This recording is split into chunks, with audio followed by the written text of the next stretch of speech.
Hi, it's Dave. Welcome to a new live show. Well, if you haven't heard, the rumors is that Tesla is going to choose Austin as the site of their new next Gigafactory. But not just that, Elon Musk is trying to get Model Y vehicles off of the line, or at least assembled in this Austin Gigafactory or Terafactory by the end of this year. So in this episode of this live stream, we're going to go ahead and look at kind of the implications of this. Is it really possible that Model Y vehicles can be made in Texas by the end of this year? It seems kind of incredible, but we're going to take a deeper look and look at some of the different angles here.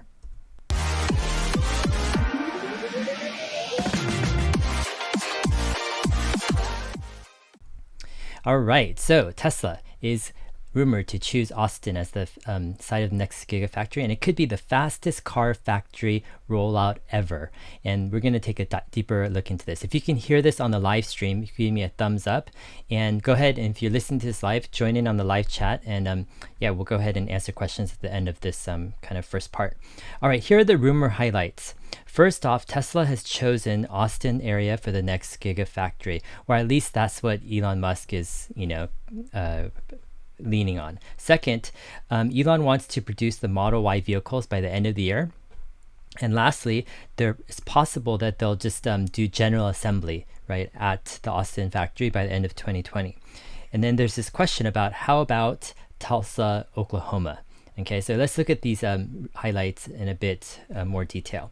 So Electric on Friday came up with an article and said, according to a reliable source familiar with the matter, possibly someone who works at Tesla, he says that Tesla CEO Elon Musk is set on bringing the next Tesla Gigafactory, or now Terafactory, to Austin, Texas, or at least close to the city. And they're expected to make the Tesla Cybertruck and the Model Y at this new factory. All right. He says that Fred says that the decision for the site is not set in stone, and there are a few options in the greater Austin area. Musk is said to want to start construction extremely soon and aims to have the Model Y vehicles coming out of the plant by the end of the year. However, we are told that Tesla would aim only to have a general assembly line ready on that timeline. And so by late next year, the new Texas Gigafactory would be producing Tesla's new Cybertruck electric pickup truck.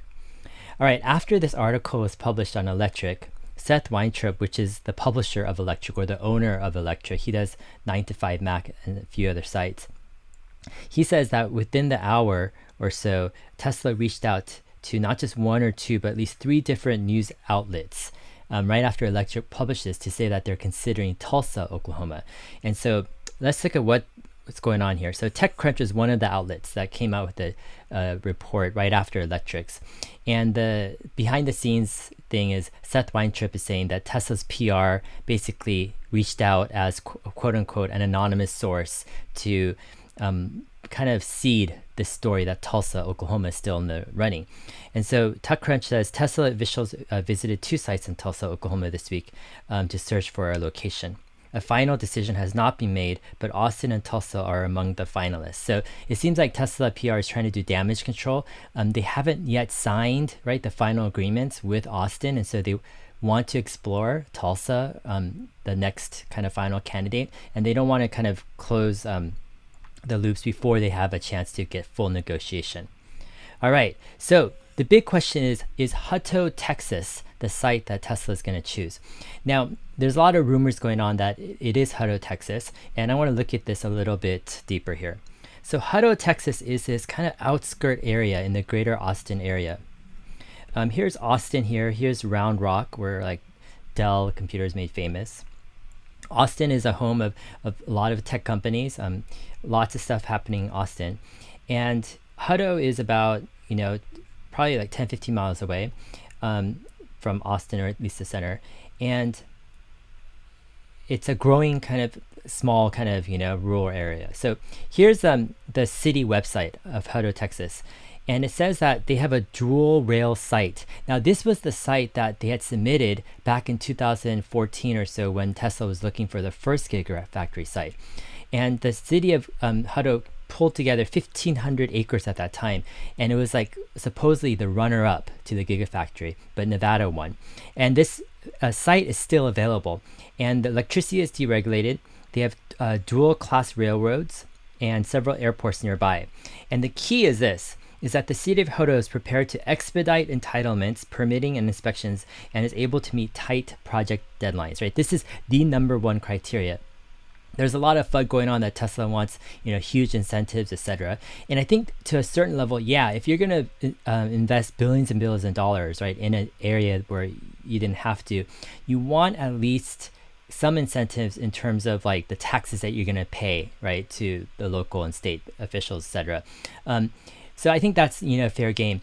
But I think the number one criteria for Tesla is and always is going to be, I think, the speed of rollout, right? How much regulations is it? How fast, right, are the authorities guaranteeing that they can actually build a factory?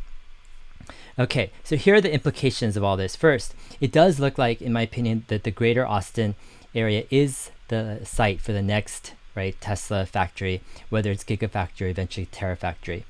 And I think this is an expedited timeline because of the Fremont shutdown, meaning this whole Fremont shutdown fiasco has made Tesla kind of reevaluate their plans. And now they want to not just build a site in Austin, but they want to push production as soon as possible. So they're going to start with Model Y production, and they want to get these Model Y vehicles off the line at the end of the year. Okay, so what does this mean? It means that this is probably going to be the fastest car factory rollout ever in history, in my opinion. And the question is, will this be only the general assembly line, right? That's what the Electric article reported. Possibly, it could be more than that, right? And I'm going to kind of go into the details here. They would have to probably ship the powertrains, no matter what, from the Nevada Gigafactory. That's where they make the cells and the packs. And that takes a huge amount of infrastructure. It's been built up over time, so it makes sense that they ship it. But what do they do with the vehicle bodies, right? Do they ship these vehicle bodies already painted, right, and finished from Fremont, and then just do the final assembly, right, in Austin? Like, that seems kind of like redundant, right? If you're already gonna build the body in white, weld everything, paint everything, have the powertrains, and then the final step, I don't know, it seems kind of like inefficient to just ship the complete bodies. But I'm going to look at this in more detail. All right, the way I'm processing this, and the whole point of my channel really is to help us kind of think through things through deeper angles, right, from various points of views. And this piece of news on Friday, it kind of just got thrown out. People were like, oh yeah, hype, yeah, Austin, Model Y, and then people just forgot about it. And I haven't really seen people take a deeper look at this. And I think it's significant. This past weekend, I was gone for 3 days. We went camping up in the mountains in Idlewild, California, and I was surprised that not many people are talking about this. So I want to take a deeper dive here. So I think Austin, Texas is going to be rolled out in different stages. So the first stage is going to be, I think, the assembly line stage. And this is where they're going to start construction ASAP, right? There could be an announcement within a few weeks that Austin has been chosen.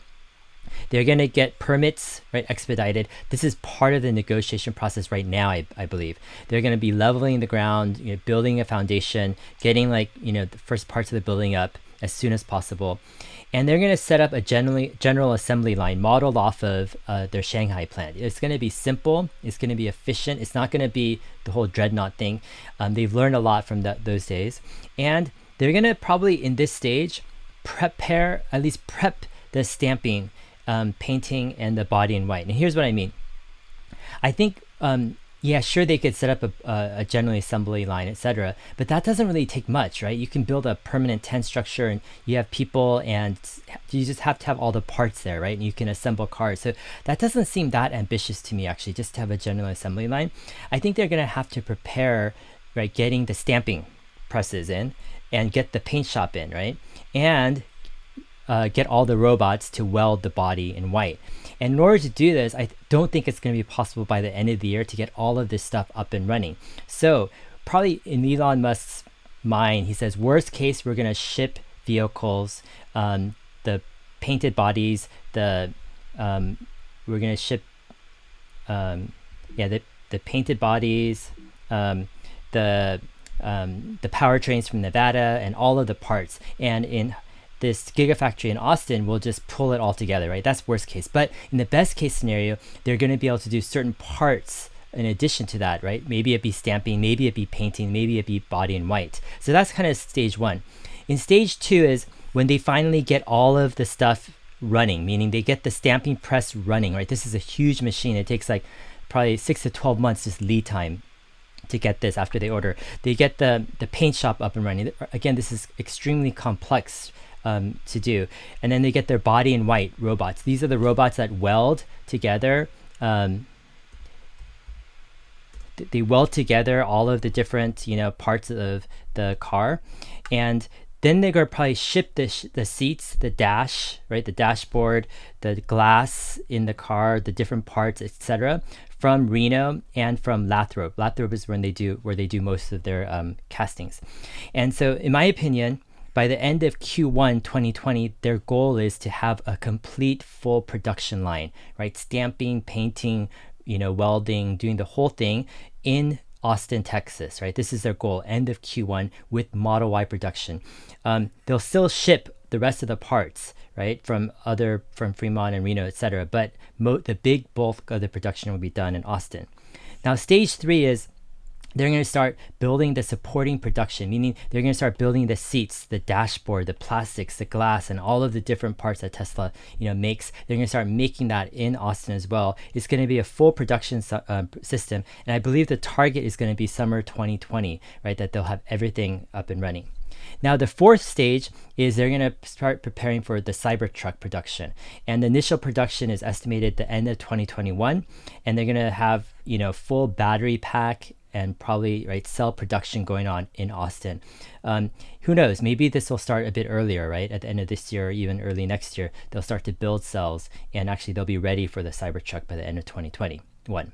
All right, guys. So this is kind of like Tesla's plan. What does this mean in general? First, I think it's a smart move to diversify risk. I think Tesla right now is just way too overweight in terms of their production in Fremont.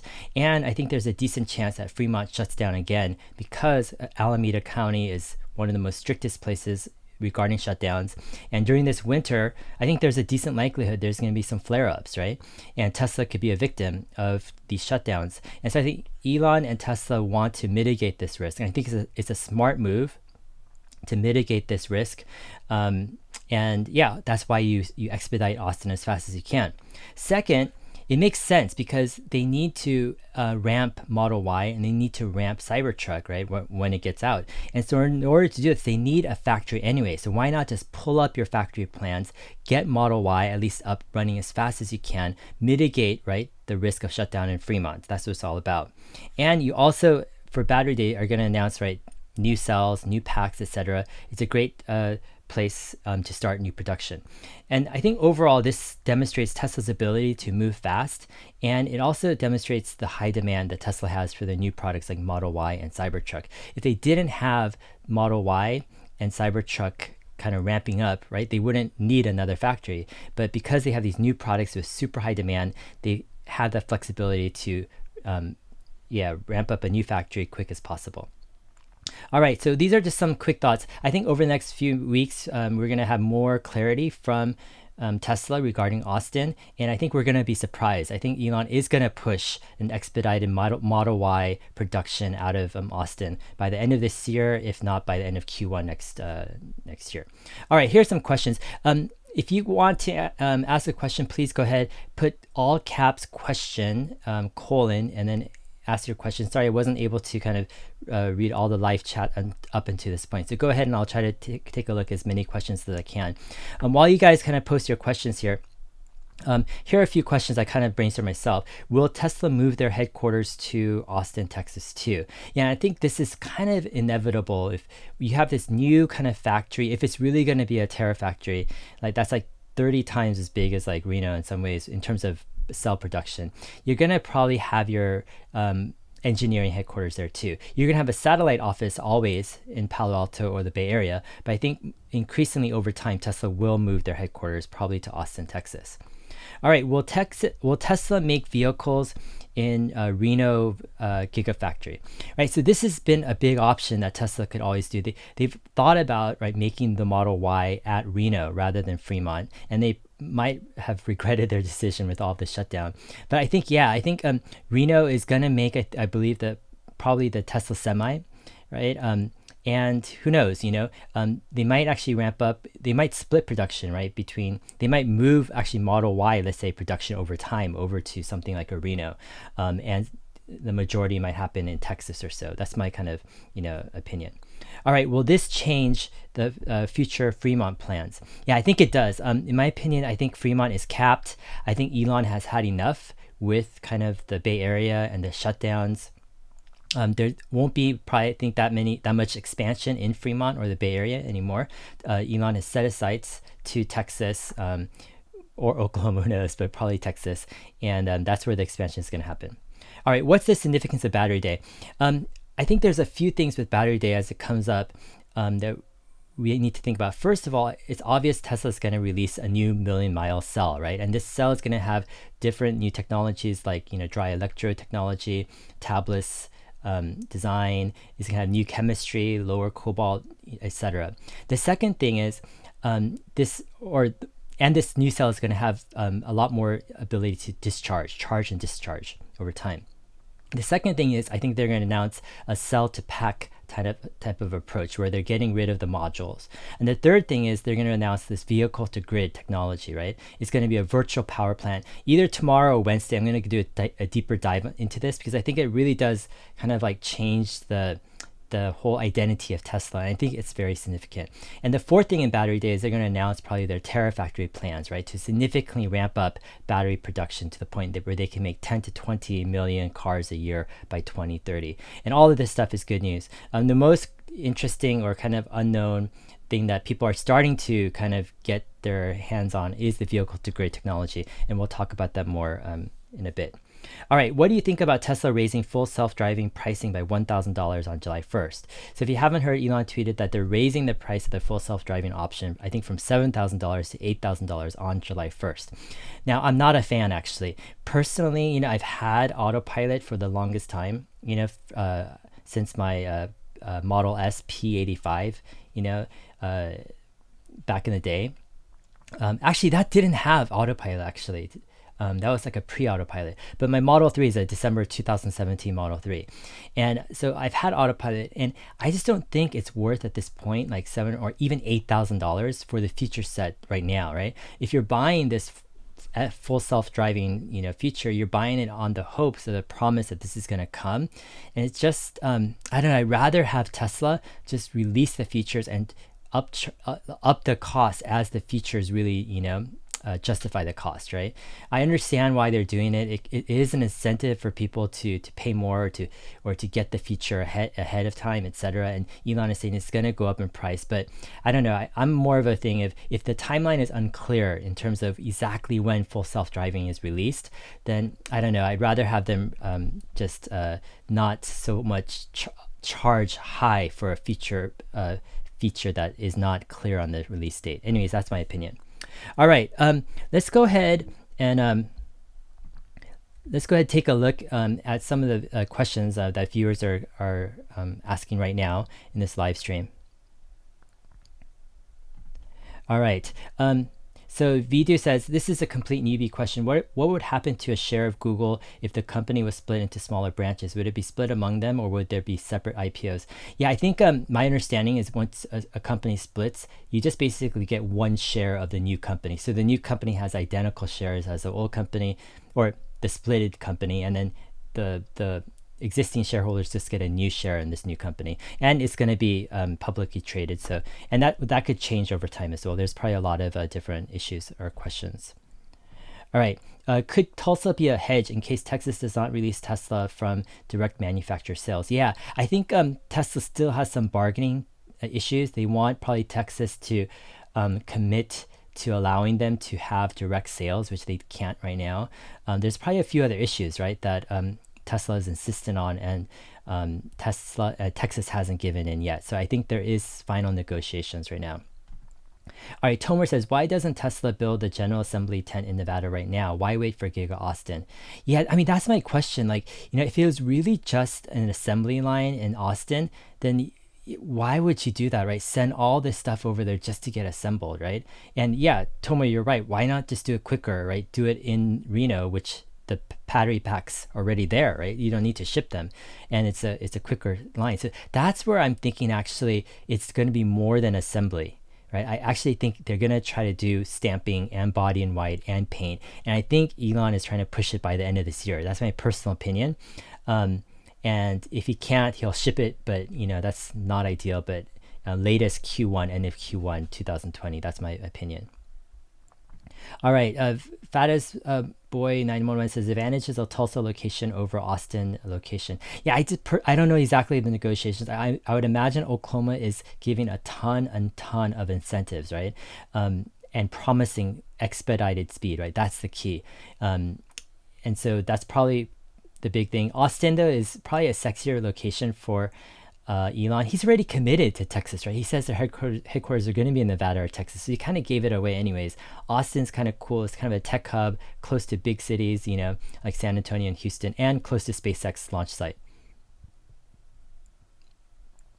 All right, Gad says, when do you think Tesla will set up in Africa and other developing regions? Yeah, I think this is a matter of demand. If Tesla has demand, they'll set up, remote or offices or delivery centers, service centers, infrastructure. The thing is, it does take a good amount of money for Tesla to expand because they need to set up the superchargers in new locations, right? They're not just going to sell cars, and so they really have to invest a lot of money.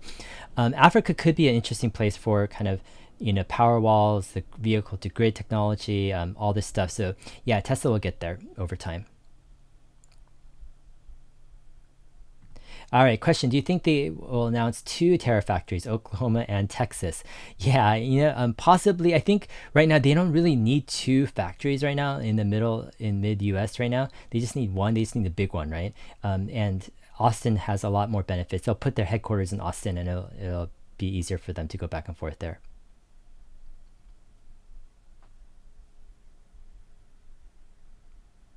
All right, Ryan says, if Tesla is able to ramp up production of its factories such as Shanghai, Berlin, and Texas, how long until they are able to pose a direct threat to Toyota? Yeah, I think Toyota, the thing is here, Toyota is operating generally on a different market. Sure, they have the Lexus brand, which is going to be hit first by Tesla because Tesla is operating in similar price points. But their main kind of like economy kind of cars, the Camry, the Corolla, all this stuff, the RAV4, the trucks.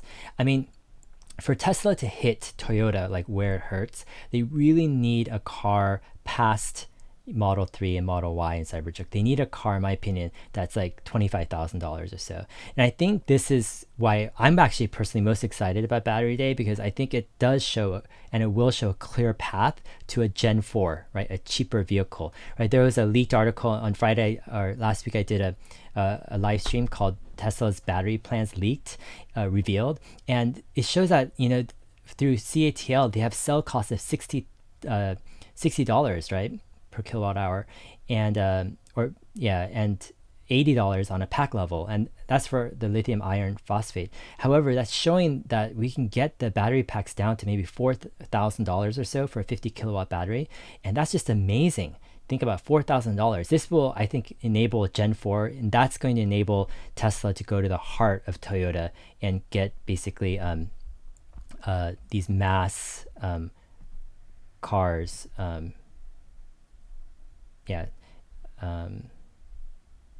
Delivered. All right, let's go. John Quick says, what is your opinion on Tesla gradually increasing self-driving price to 100K? Yeah, I don't think Tesla is saying that they're going to go to 100K. They're just saying that the value or the worth of it is going to be $100,000, right? So they're not going to go to 100K, in my opinion. That's just my opinion.